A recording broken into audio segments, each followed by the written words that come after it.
मेरे कुछ सवाल है।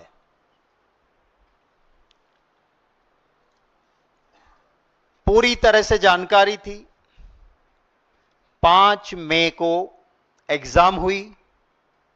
8 मई को कलेक्टर के पास पूरी डिटेल्स आई। कुछ सीसीटीवी फुटेज और चीजें भी मिली।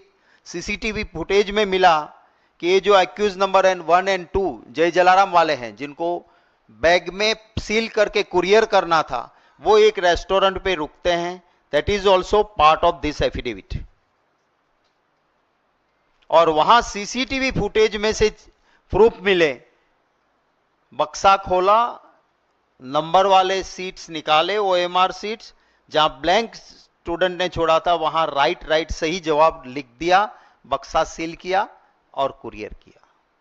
ये जानते हुए भी सुप्रीम कोर्ट के सामने सरकार ने झूठ कहा कि नीट में कोई धांधली नहीं हुई है, तो it's a contempt of court, it's a serious contempt of court.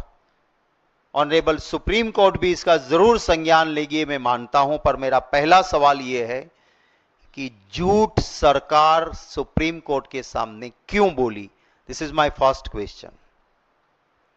मेरा दूसरा सवाल है कि जहां पे भाजपा की ही सरकार है, ऐसे गुजरात में जब deputy superintendent of police on oath sessions court के सामने कहते हैं कि इस तरह से इस मॉडेस्ट ऑपरेटिव के साथ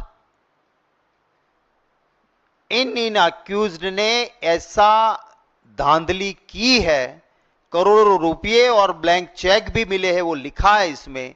किस तरह से स्टूडेंट के ओएमआर सीट भरे गए वो भी लिखा है।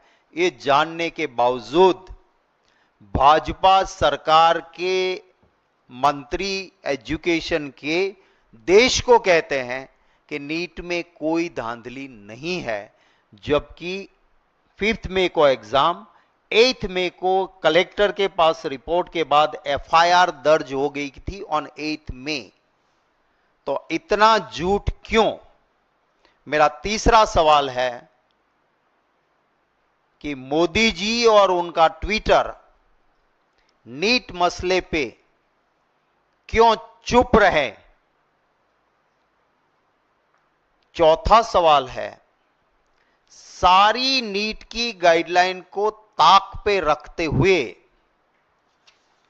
एक ऐसी जय जलाराम संस्था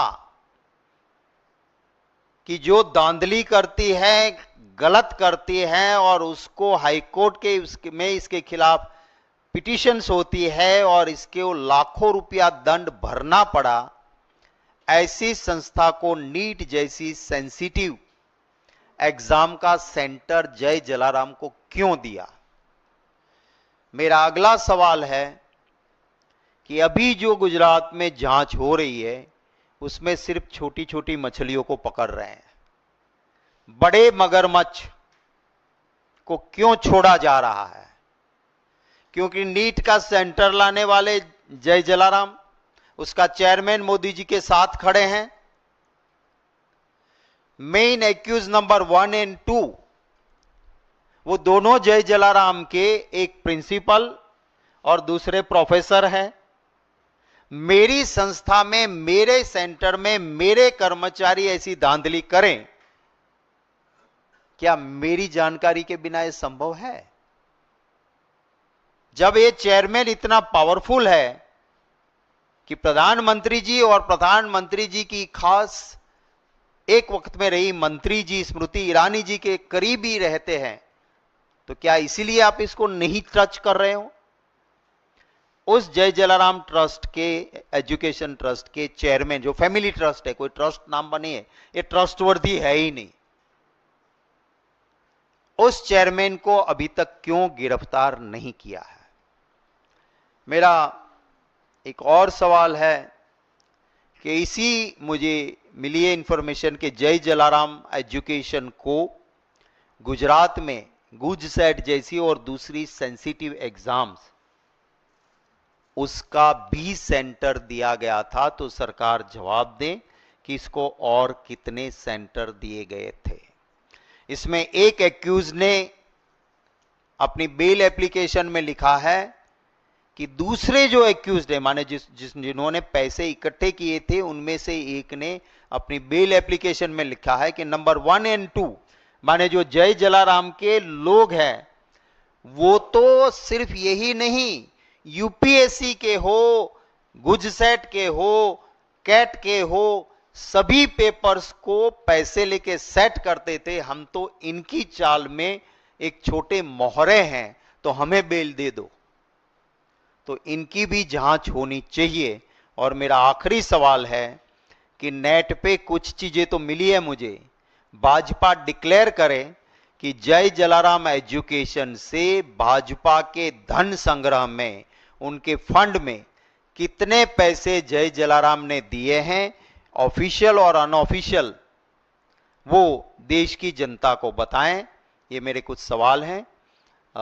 सरकार, पार्लियामेंट में राहुल गांधी जी को, राज्यसभा में हम लोगों को, किसी को, लोकसभा हो या राज्यसभा, नीट पे चर्चा इसीलिए नहीं देना चाहती है क्योंकि ये सरासर सरकार में बैठे लोग और उनके चट्टे बट्टों ने लाखों विद्यार्थियों का भविष्य बर्बाद किया है।